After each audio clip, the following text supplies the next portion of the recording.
Bonjour, nous recevons Loïc Le Floch-Prigent. Loïc Le Floch-Prigent, vous avez été président de grandes sociétés, de Elf à la SNCF, en passant par Rhône Poulenc, Gaz de France. Vous êtes aujourd'hui plutôt consultant, auteur à succès. Vous écrivez à la fois des essais et des romans policiers. Parmi l'un de vos derniers essais, c'était La bataille de l'industrie. On a un peu l'impression que les grands commis de l'État dans ce pays ont failli bien avant la crise sanitaire, puisque nous avons eu la catastrophe d'Alstom et également celle d'Alcatel. Mais ça semble aujourd'hui s'accélérer. Ouais, c'est-à-dire que j'ai écrit donc La bataille de l'industrie, ensuite j'ai écrit un autre ouvrage qui s'appelle Il ne faut pas se tromper, parce que j'ai dit l'ensemble de la France est en train de se tromper, et je suis en train d'écrire un troisième essai sur l'industrie qui s'appellera Pour une France industrielle, c'est-à-dire je crois que l'industrie peut se redresser. Alors simplement, elle ne se redressera que dans la mesure où les fonctionnaires arrêtent d'empêcher de la faire fonctionner.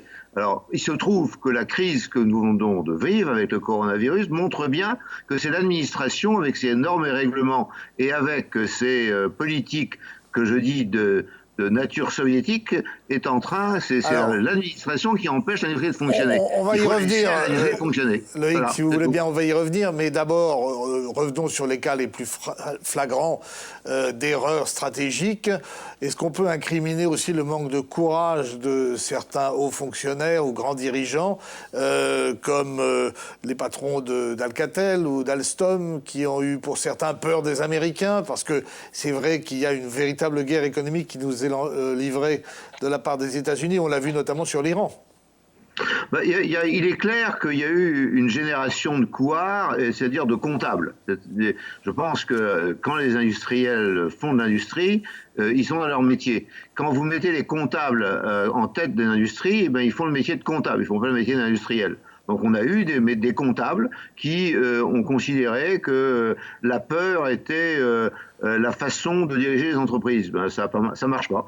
Une entreprise industrielle, ça marche en prenant des risques et en calculant ses risques et en assumant ses risques. Alors, il y a une série de gens qui n'ont pas voulu prendre les risques qu'il fallait. Justement, aujourd'hui, il y a un calcul du risque entre le fait de remettre l'économie française au travail et la peur de retourner au travail. Est-ce que les choix qui ont été faits, notamment le confinement, que certains qualifient de moyenâgeux, est-ce que ce choix était judicieux ? Il montre qu'il n'a pas été judicieux, c'est-à-dire qu'on a transformé un certain nombre de travailleurs qui avaient envie de travailler en fonctionnaires, certes intermittents, mais fonctionnaires quand même, et maintenant on peut considérer qu'on peut travailler ne rien faire et être payé, donc c'est dramatique. Et maintenant, la remise au travail de gens qui ont pris cette habitude est extrêmement difficile. On s'en aperçoit tous les jours. Donc les héros, ce sont les industriels qui ont continué à ouvrir leurs usines malgré ce que disaient le gouvernement et les fonctionnaires, et qui ont réussi à ce qu'il y ait de l'ordre de 40% de l'activité industrielle qui se maintienne, alors que dans les autres pays, elle est à 70%, 80%. Donc la situation que nous avons créée avec le confinement, d'une part, et le chômage partiel pour tous a été catastrophique de mon point de vue industriel. Revenons à ce qui va se passer après le 11 mai. On est dans une situation paradoxale où finalement on a gelé l'épidémie pendant 2 mois. Elle est d'ailleurs plus présente dans le Grand Est et en région parisienne qu'en Bretagne. Mais nous ne disposons pas des outils nécessaires, ni en matière de masques, ni en matière de tests, pour pouvoir faire, à partir du 11 mai, ce qu'ont fait les pays asiatiques. C'est ça, et donc nous n'avons pas au départ considéré que l'industrie était la solution du problème. Et donc nous avons fait une erreur de fonctionnaires qui ne connaissent pas l'industrie ou d'un pays qui ne connaît pas l'industrie. C'est-à-dire que lorsque on met en selle l'industrie, ce qui a été le cas de l'Allemagne et de la Corée du Sud, on résout le problème. C'est-à-dire on dit aux industriels, il y a une situation difficile, nous manquons de masques, de tests, de respirateurs, est-ce que vous pouvez vous mettre à la tâche ? C'est ce qu'a fait Churchill à un moment lorsqu'il a repris les choses en main en Angleterre. Voilà. Et le fameux discours qu'il a dit aux fonctionnaires. Il a dit maintenant c'est one day. C'est le discours one day. Il a pris tous les fonctionnaires et il leur a dit eh bien demain on fait autrement. Voilà. Et puis à ce moment-là les gens sont mis au travail. Donc l'administration, je vous fais confiance, mettez-vous au travail, donnez-nous des masques. C'est l'inverse qu'on a fait. On a réquisitionné comme les soviétiques. L'administration, pas soviétique mais française, n'est pas réactive. On en a eu encore un exemple cette semaine avec Madame la secrétaire d'État Pannier-Runacher qui, par rapport aux bonnes volontés qui voulaient faire redémarrer l'usine de Plaintel, a dit non, mais c'est pas d'actualité, nous avons d'autres projets. C'est ça, c'est l'administration soviétique, c'est-à-dire qu'il y a des gens qui pensent et qui pensent pour les industriels. Ben, si jamais il y a des industriels qui ont envie de reprendre Plaintel et qui ont envie de faire le travail, je les ai eus hier au téléphone, ben, il faut leur donner les moyens de reprendre le travail. Mais qu'est-ce que c'est cette histoire? Est-ce qu'il y a des gens qui sont suffisamment intelligents aujourd'hui dans l'administration et au gouvernement pour dire aux industriels ce qu'il faut qu'ils fassent? Vous trouvez que le rôle qu'a pris... Est-ce que vous avez compris pourquoi soudain on s'aperçoit, après avoir dit qu'il fallait faire le véhicule électrique, qu'un individu particulièrement intelligent dit on va faire des batteries en France et en Europe. Et on le fait parce qu'on donne de l'argent. Non, c'est pas comme ça que ça se passe, l'industrie. L'industrie, c'est quelqu'un a envie de faire quelque chose, on lui dit, allez-y, voilà, et on lui donne les moyens de le faire. Donc en fait, l'idéologie française fait qu'on parle beaucoup de démondialisation, un peu moins de relocaliser la production, et quand il y a des opportunités qui se présentent, que ça soit dans les Côtes d'Armor ou ailleurs... Non, parce qu'on est en régime soviétique. Je considère qu'il y a des gens intelligents ailleurs qui vont vous dire ce qu'il faut qu'ils fassent. C'est une situation absurde. Et la situation des masques est absurde parce qu'il suffisait de faire marcher le marché, c'est-à-dire dire aux gens il faut faire des masques et si jamais vous en faites, vous les vendrez. Et puis on aurait des masques aujourd'hui. Il suffisait de faire ça fin janvier lorsqu'on s'est aperçu qu'on n'avait plus de masques. Et on est maintenant, on est en train de partir sur fin avril et le déconfinement c'est le 11 mai. Et entre fin janvier et le 11 mai, on a été incapable de dire aux industriels, voilà, allez-y, travaillez. Et à chaque fois qu'ils veulent faire quelque chose, on leur dit non, c'est pas bon. Alors, c'est cette histoire. Et vous avez même un exemple, vous, pour votre pharmacien ou votre laboratoire de votre quartier, vous m'avez donné un exemple sur le fait qu'il ne peut plus maintenant faire de tests.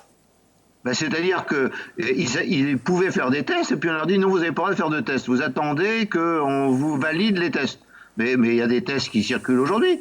Et les seuls qui font des tests, c'est les gens qui font des tests en Allemagne, en Italie et en Espagne avec des réactifs français. Donc c'est pas la peine de me raconter des histoires sur le fait qu'on n'a pas ce qu'il faut. On a ce qu'il faut. Simplement, il faut donner l'autorisation de faire. Et on a des gens qui empêchent.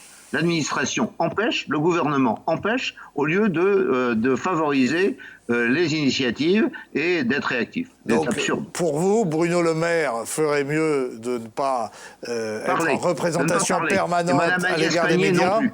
Ils arrêtent de parler. C'est ce que vous diriez au président de la République qui vient aujourd'hui dans le Finistère visiter les exploitations agricoles qui continuent Arrêtez de vous promener, de parler et agissez. Et agissez, laissez faire les gens qui ont des choses à faire, des choses à dire. Voilà ce qu'il faut faire clairement. Est-ce que la situation est redressable? Il reste 3 semaines avant le 11 mai. Elle est redressable à tout moment. C'est-à-dire que... Mais il ne faut pas attendre le 11 mai. Il faut dire dès maintenant, on va déconfiner dès qu'on peut. C'est-à-dire que essayez de m'expliquer pourquoi les bureaux de tabac sont ouverts parce que le tabac c'est essentiel et que le libraire n'est pas ouvert parce que c'est pas essentiel. Pour moi, qui suis auteur de livres, c'est absolument inqualifiable. Inqualifiable. Oui, les livres sont utiles et d'ailleurs, les ministres feraient mieux de lire un peu Stendhal et Balzac plutôt que de continuer à paraître devant la télévision et dire des âneries. Est-ce qu'on va sortir très affaibli de cette crise sanitaire par rapport à l'Allemagne, qui s'en tire beaucoup mieux? Et compte tenu de ce qui se prépare au niveau européen, comment est-ce que vous voyez cette valse des milliards? Aujourd'hui, ou plutôt demain, il y a un sommet européen qui va essayer de faire monter un fonds d'intervention à 1600 milliards. Comment vous voyez finalement, par rapport à l'endettement qui est déjà préoccupant, cette valse des milliards? C'est bon, c'est de l'argent, c'est de l'usine à billets là. Hein, donc c'est pas du vrai argent, c'est de l'argent qui circule. Voilà, bon. Alors le problème est de savoir si on utilise cet argent pour faire ou si on l'utilise à rien faire. Aujourd'hui, le chômage c'est des gens qui n'ont rien et qui ont envie de travailler. Donc on utilise l'argent pour ne rien faire. Or la réalité, c'est que les Allemands utilisent l'argent pour faire, pour investir. Et donc pour effectivement soutenir l'activité. Et c'est de trouver des solutions. À chaque fois que quelqu'un veut chercher une solution, on lui dit « Ah non, c'est pas ça qu'il faut faire ». Bon, on ne peut pas s'en sortir. Et effectivement, nous allons avoir une récession plus importante en France qu'ailleurs si nous continuons comme ça. Laissez faire les industriels, laissez faire les initiatives. Voilà. Alors que, en fait, le chef de l'État... Exactement.